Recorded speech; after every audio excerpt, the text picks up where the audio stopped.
Halo para pemirsa setia Vibis News, kembali bersama saya Ika Akbarwati dan rekan saya Wahyu Sidarta dalam program Vibis Fokus.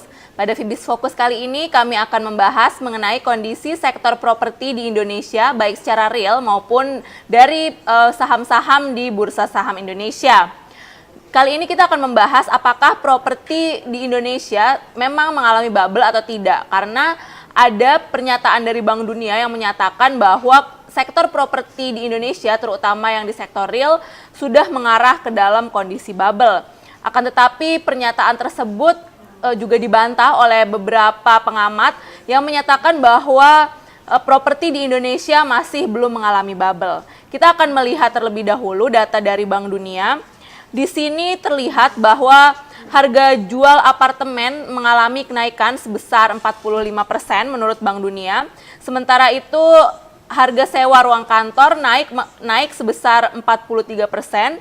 Harga sewa lahan industri mengalami kenaikan di atas 22% dan tingkat pertumbuhan kredit apartemen mencapai 84%. Yang menjadikan kekhawatiran adalah di sini tingkat pertumbuhan kredit apartemen yang mencapai level 84% atau nyaris 2 kali lipat.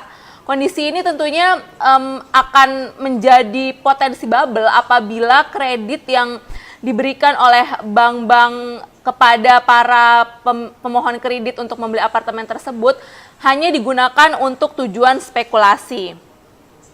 Lalu kita akan juga melihat bagaimana data dari Bank Indonesia mengenai kredit dari sektor properti ini.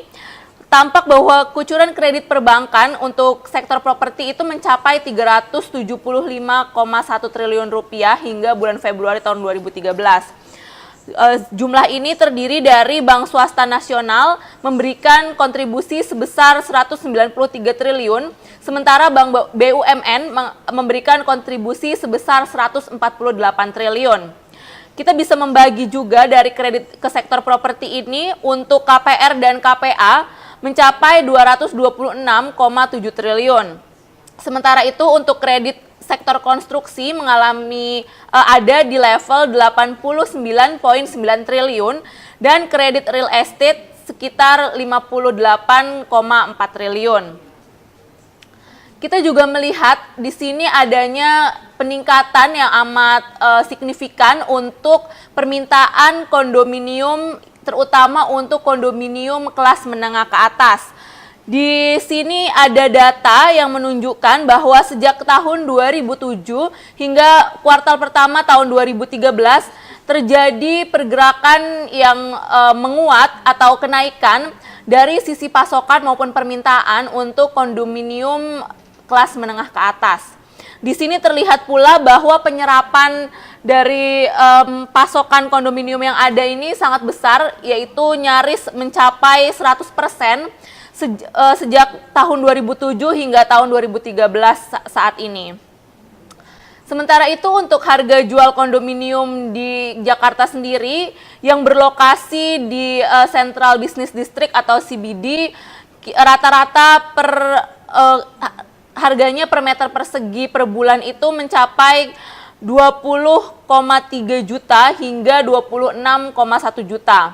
Sementara itu untuk lokasi-lokasi primer mencapai 18,9 juta hingga 24,3 juta. Sampai bulan Maret tahun 2013 ini tingkat penjualan kondominium yang sudah dibangun di daerah Jabodetabek mencapai 96,2%, di mana proporsi ini mengalami kenaikan sebesar 1,2% dibandingkan dengan kuartal pertama tahun 2012. Sedangkan menurut data dari Cushman & Wakefield pada kuartal pertama tahun 2013 ini tingkat penjualan kondominium tercatat pada level 61,2% atau naik sekitar 1,8% dibandingkan dengan kuartal keempat tahun 2012. Jika kita melihat data-data ini, mungkin memang sudah ada sebuah sinyal yang menunjukkan bahwa terjadi potensi bubble terutama untuk kondisi pasar di kelas menengah ke atas, karena memang seperti yang kita ketahui sudah banyak orang yang memperuntukkan sektor properti ini untuk tujuan investasi dibandingkan memang untuk tujuan ditinggali sendiri, untuk apartemen maupun juga rumah tinggal. Lalu setelah itu kita akan melihat bagaimana sebenarnya performa dari sektor properti ini di bursa saham Indonesia. Hal tersebut akan dijelaskan oleh rekan saya Wahyu. Silahkan Wahyu. Baik, terima kasih Ika. Selanjutnya pemirsa kita akan melihat bagaimana performa dari sektor properti khususnya di bursa saham Indonesia. Kita lihat dulu dari indeks properti. Secara histori untuk 4 bulan pertama dapat dilihat bahwa untuk tahun 2011 pertumbuhan properti sebesar sekitar 2,62%. Lalu untuk tahun 2012 tampak pertumbuhannya cukup signifikan yaitu sebesar 36%. Sedangkan untuk di tahun 2013 ini tampak pertumbuhannya makin cepat yaitu meningkat menjadi 47%. Kalau kita lihat dari chartnya memang indeks properti berada dalam tren yang bullish selama beberapa tahun terakhir ini. Namun khususnya untuk tahun 2013 tampak penguatan dari indeks properti mengalami percepatan khususnya sejak awal tahun 2013.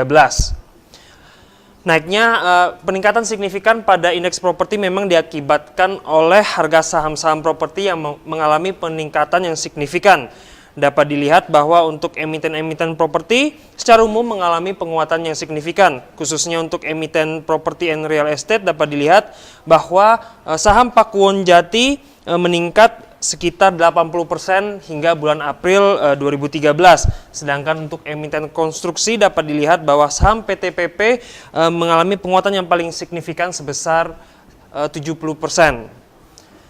Naiknya harga saham ini juga memang diiringi oleh kinerja para emiten properti yang cukup memuaskan selama kuartal pertama 2013 ini.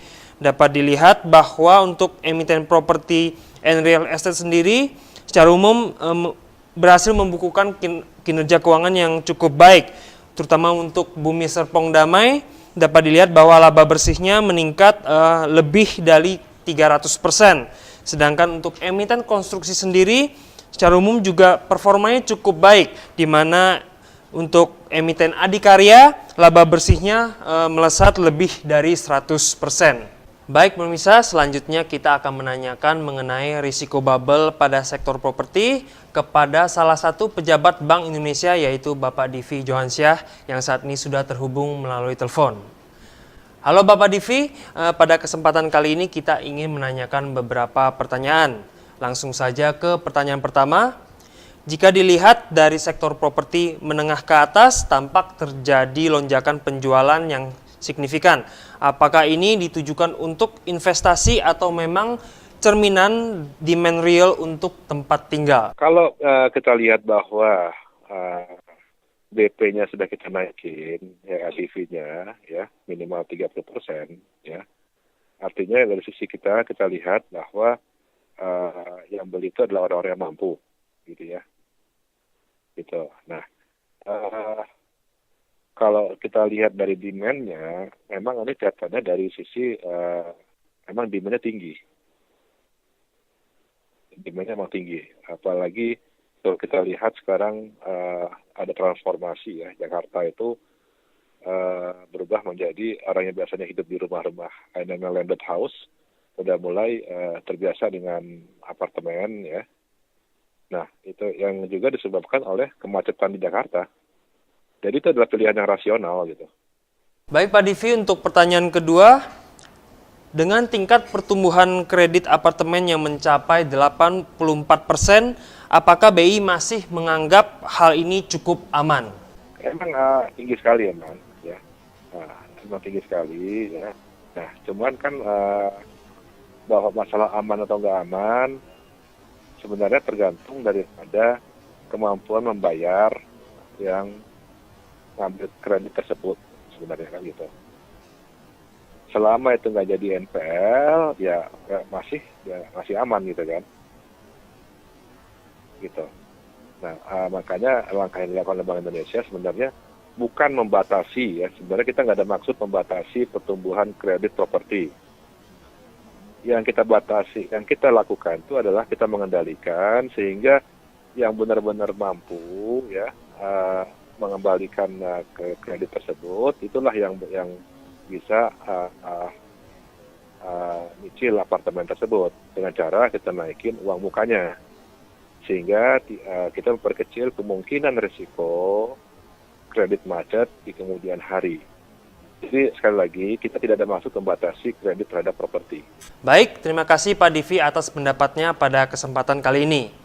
Ya pemirsa, demikianlah program Fibis Fokus kali ini. Akhir kata bersama saya Wahyu Sidarta dan rekan saya Ika Akbarwati. Sampai jumpa pada kesempatan berikutnya dan salam Fibis.